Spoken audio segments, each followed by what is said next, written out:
Hey everyone, welcome back to Seekers of the Malediction. I am Pat, and today we have another battle report. Um, so this is for the July TTS tournament, where I'm playing Morta. This is round three, final round. We are both undefeated. There's two other undefeated players, a Landrill and an Ingor player. I think I would have preferred to get either of those two matchups, but we got the Thundersteps player, which isn't necessarily a bad matchup. I should say it's probably favored towards Thundersteps, but I do feel like it's a bit of a coin flip, dependent on the two players' draws. If Morta can get out quite a bit of swarm, slow down the game, and then like set up a kill on Thundersteps or something, which is I think pretty reliable that she can do. But if Thundersteps just gets enough units and enough of his important spells like Unstoppable Rush, Adrenaline Rush, he can close out the game pretty quickly. So in this matchup, Morta definitely playing the reactive player. If Thundersteps definitely playing the aggressor or the active player. For my train placement here, I decided to take a super defensive position. I put all four of my concave train in the corners. Um, you know, each one trying to wall off and have access, and then with my fourth one, just putting a big old obstacle that Morta can sit behind and deploy. For the Husk, then, what I'm trying to do is I'm going to be putting the Husk in the corners of the ones opposite that don't have access to the conclave. So it's really imperative that I put a Husk in the bottom right touching, and that way if he decides that he wants to give me that corner and wins deployment zone, I at least get a Husk for free, which I'm doing right now. Otherwise, if we go the other corners, I have shades that I think are a little bit quicker that I can get to stuff, passing over obstacles and whatnot. So hopefully I can either sneak one of those out, or it's just going to slow him down and take him a lot of time to pick up, additional husks and then get to me. I'm just trying to buy as many rounds as I can, build up my swarm army to try to turn the corner and, kill whatever he brings to me, essentially. The other thing you don't really want to overextend here is I'm hoping he picks up the husks and brings them to me so I can kill them and then pick them up. If I'm having to go out and fight even like midfield, right? Morta's deploying, necromancing units for my deployment zone. It's not great because I'll just have to be spending activations moving up the board. So the closer I can bring the fight to my deployment zone, the happier I am. This is an awful first hand. I can't necromancy turn one. Gateway Guardian is great to see, but that's not going to win me the game. The way I'm going to win this game is by deploying small units and utilizing my spells and abilities with the stitching them with like Swarm 2 and stuff from Stitch Corpses, to kind of hit up and take out his bigger pieces. So I have to pitch that back. The second hand is actually really good. If I could have just had one more any card with this, I would have been happy. But yeah, we're gonna pitch the neutralizing ward because all the uniques there are just way too good potential, rippling potential to find the telekinesis and writhing pain, so I can TK him off Huss.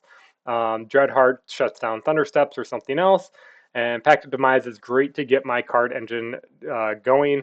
And then we have two Fallens to start the Necromancy value engine. So we both bid a 3. I win the roll. I'm literally looking at every single corner, figuring out, okay, if I was a Thundersteps player, what would take me the longest amount of time to pick up all the husks and get to the other deployment zone. In which case, I figured this bottom right one is pretty good. I feel like it's going to take him a lot of time to pick up the husks on the left side of the table and the right side as well. So, and then lastly, that one in his deployment zone, if he really wants to keep it, that's going to take him a whole activation just to sit there and do nothing and not really move that far up the board. So, slowing him down, trying to take the time to grab Huss, as well as um, splitting his forces apart, and maybe I can like pick something off easily, especially with this Pact of Demise. If he runs like a basic unit to one of those husks, maybe I can get in position to run one of my units and go and pick it off. That's kind of my thought. So, so I decide this might be a little small misplay, though hindsight's always 2020 with like knowing my draws coming up. I decide to play this Dead at Arms at the bottom because I feel like there's more cover there, and it's more choke points down there to kind of play this bottom side of my table rather than running him up the right side of this table to try to contest the husk at the top.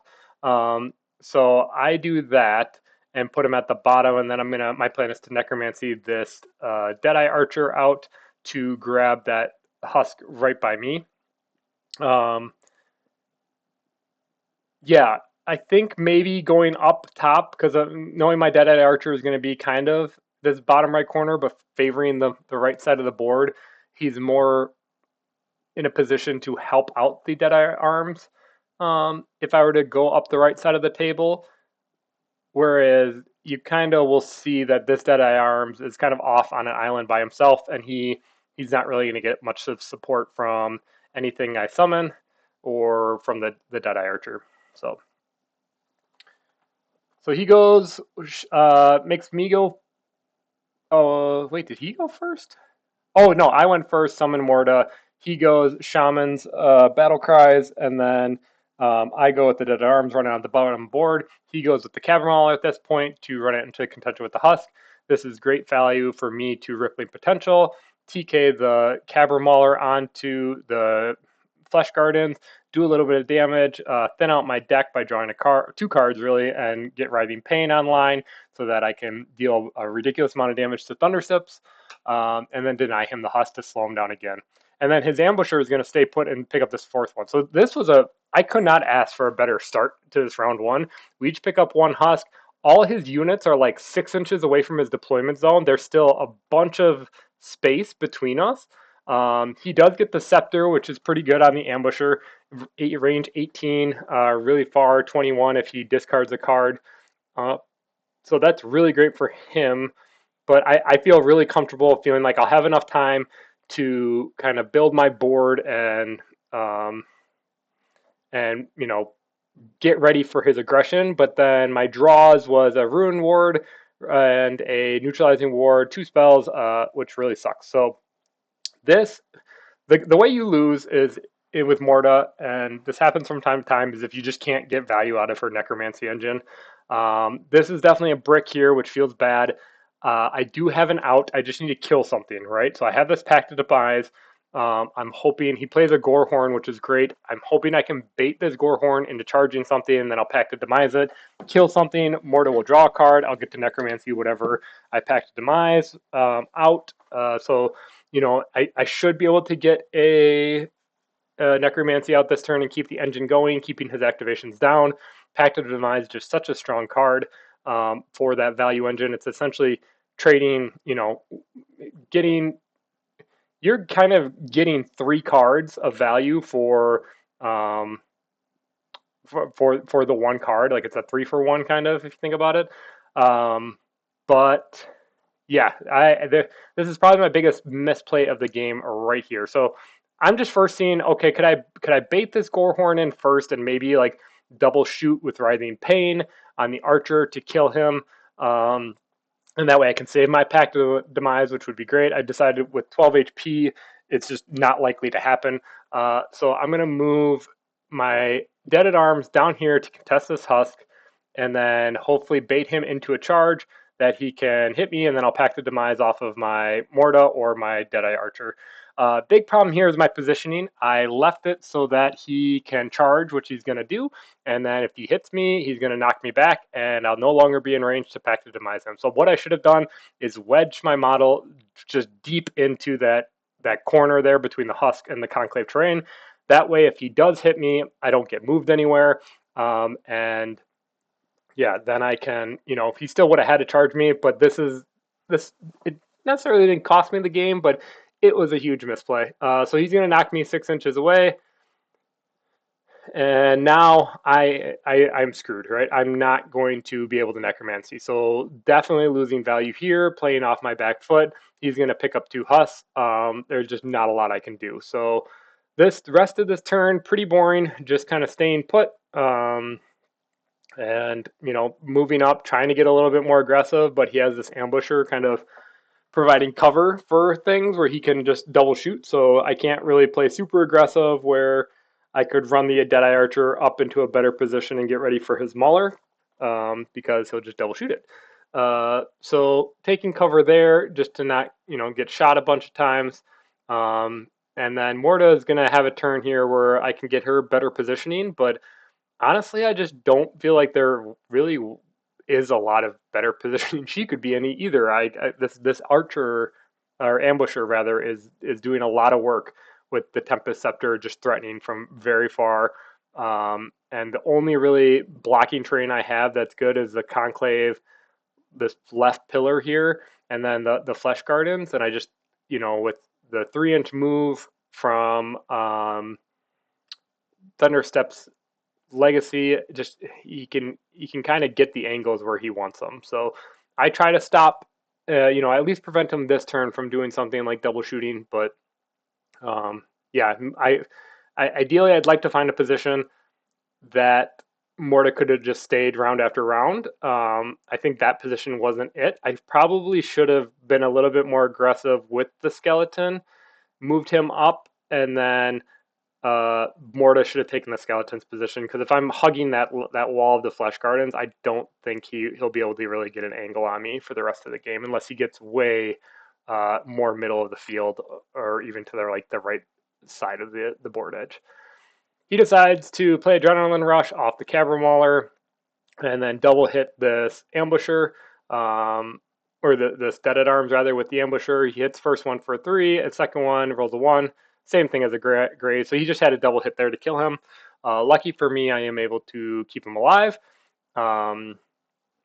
So yeah, I think being able to go and then first with that Dead at Arms and hopefully pack the Demise and kill the Cavern Mauler might have been kill the Pax's Core Horn with to get that Valley Engine going would have been great. Here's another bad draw. More spells and a Stitch Corpse. I elect not to deploy the Stitch Corpse. In hindsight, that probably is just wrong. I guess I'm still thinking like, okay, here's my out: Writhing Pain, Stitch Corpse, Deadeye Archer shooting 2 times. What is that? That's 4, 6, 8 damage. If I can get within the 4-inch range, or 7 damage, so like that kills Thundersteps pretty quickly here. But I think I just needed the activations at this point.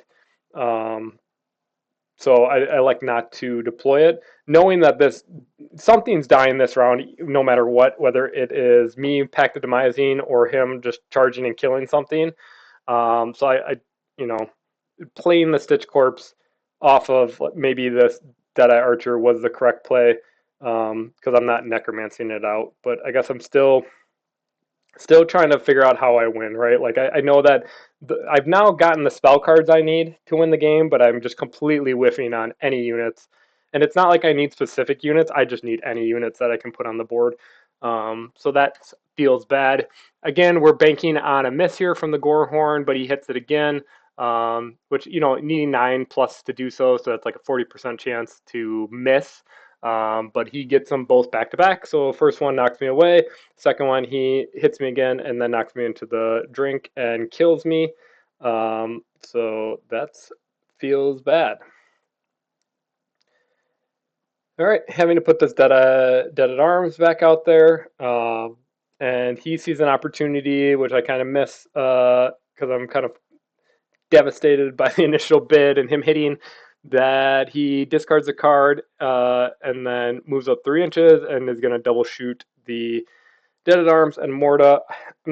This isn't too concerning, to be honest with you. Like, I still think Morta needs to stand still and swarm, and like this Dead at Arms is still probably going to be my Pact of Demise target unless I get like a shade or something. So this damage doesn't matter a whole lot, as long as I can prevent more of it coming up. But yeah, it is, this archer or ambusher is being quite annoying. So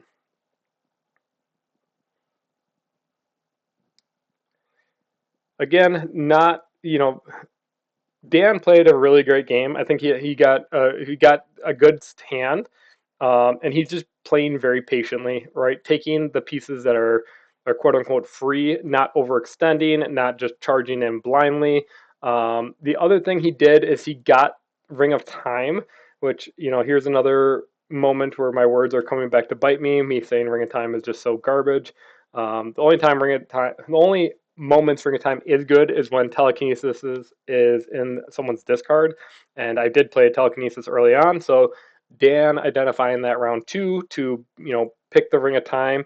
And also, like, just I don't know if he intentionally did this or not. I think Dan's a good enough player that he did. Like, not having the Cavern Mauler charge in with a Husk to, like, put it closer to me is just a really good play as well. Just identifying, like, hey, I can get value out of Ring of Time while keeping my Husk way back, is just, really good because I can't then. It's harder for me to knock him down in mastery, especially when he's already at 30 some mastery right now. So the way he loses this game is if he brings the Husk to me and I find a way to kill his relic holders, and then he drops Husk and he goes down mastery, stringing out the game even longer while we're contesting over a Husk that he can, is harder to pick up at this point. Um, so yeah, kudos for him for seeing that. He is going to try to play the telekinesis to, I'd assume, put Morda, or even, actually probably just to move this Deadeye Archer in front of Thundersteps, and then Thundersteps double hits it and kills him, and someone picks up another Husk. But I do have to neutralizing ward it there. So at this point, again, Dan super patient, not getting overeager to charge in Thundersteps and just kill a Dead at Arms for free. He's going to say, I'm going to loop around back and pressure you from all sides now and put pressure on Morta, just by running, to the bottom of the board here.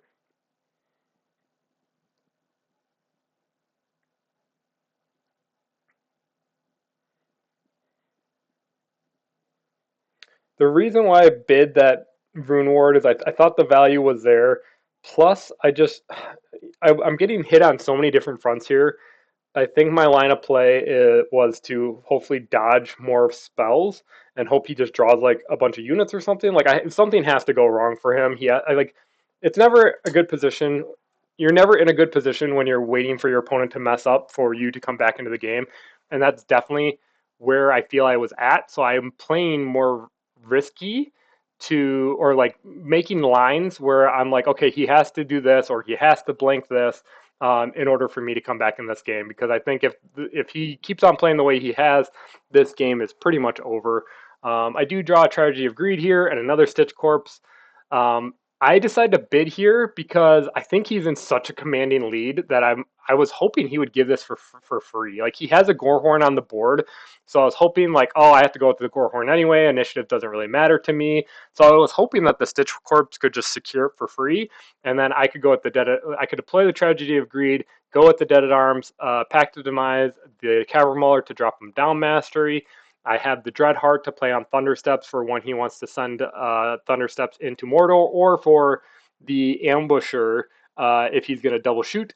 But again, he has to go with the Gorehorn first. So my play was going to be go first if I want initiative, kill the Cavern Mauler. He has to go with Gorehorn, and then I can go with the Disgraced Kinship to charge the Ambusher, hopefully disincentivize him from shooting Morta by doing like a bunch of damage, with retaliations and whatnot. And then Thundersteps would charge Morta, but I would Dreadheart presence it to keep her alive. That was about the extent. And then next turn, pray I draw Gateway Guardian or something ridiculous like that. Like that's my only line and hope. But he won it, and he plays a really great Taric Beast here, making it harder for me to get my Pact of Demise off, kind of blocking that. So I think I'm measuring it right here. I can still run through the window there, so that's good. And then he does choose to activate Gorehorn first, and he plays Unstoppable Rush. So I could have Dreadheart present. Oh, I can't Dreadheart presence here. The window's gone actually. But and I would have never done that play. But yeah, I just need him to whiff. Like, we're at the point of the game where he just has to start rolling badly. Otherwise, it is pretty inevitable that he's just going to win this game. But he needs an 8 to hit her, and I think he rolls exactly that. I didn't see the die. But yep, Morta's dead. So he's at 43 right now, which is definitely, you know, I have to kill a Husk now at this point. Luckily, I have the Pact of Demise. So the only way this isn't even winning plays. This is just me trying to prevent the game from losing. Is to pack to demise the Cavern Mauler, and then I have to contest that Husk. On top of that, I'll have to somehow leave whatever is alive at that point, which would just be a disgraced kinship and the skeleton archer unengaged from everything, so I can hopefully deploy more up the board. Um, and in order to support them, because if I have to deploy in front of my deployment zone where Thundersteps is there, unless I get like something ridiculously stupid where I can like Stitch Corpse Rising Pain, kill him, drop his husk as well, um, he's probably much going to take the rest of the board. Which is why I actually do grab a Deadeye Archer, because I'm figuring, okay, can I pop him there and then a second thing, somehow get that second thing into engagement with uh, Thundersteps to proc the Swarm too, and maybe I can kill him. Stitch Corpse does have, or sorry, Thundersteps does have the Berserking Helm, so uh, that's going to be resistance too when I get him down to half health. So I'm going to have to like really hit, like get him to like 11 and then play like an Unmaker or something like that. Like I just, the number of cards I need at this point is just ridiculous, which, you know, it's typically how Morta wins, is just card advantage. She's drawing a lot more cards, playing a lot more things than you, but like I haven't been able to do anything just with my hands and how well he's been, you know, positioning and whatnot. So yeah, this game is definitely a bit of a beating. Great move. I did play the Dreadhearts on Thundersteps because he was going to discard a card, move, and just kill that archer. I did Dreadhearts present, so he did take that card back. I didn't mean, he just kind of started his turn right away, and I was like, oh, hold up. So I played the Dreadhearts. He took the card back in hand, and then he just made an awesome shift with Thundersteps to engage both these guys. And now I can't shift to turn off that window. The Shaman can run like up and around to grab the husk. So like I could have shifted to block the window, but because she can run up and around, I have to pretty much put my base in a way that blocks her from running really anywhere. Um, so that means I'm going to take a hit from Thundersteps, which he hits me, and then now like I mean, the game is definitely over. Like the Terroric Beast charging, unless he rolls a 1, kills me, but then the Ambusher can just roll double ones and kill me as well. So like the game's just pretty much over from here. Um, so yeah, that, you know, this is just one of those games that can happen with Morta. She is a little bit more draw dependent than I think most other Seekers, just because her whole shtick and game is around the necromancy, which, you know, didn't happen this game. I just, you know, drew bad. But you know, I did misplay. I could have gotten the engine online, packed the demise in early, so that one big misplay there was, you know, definitely sealed the game.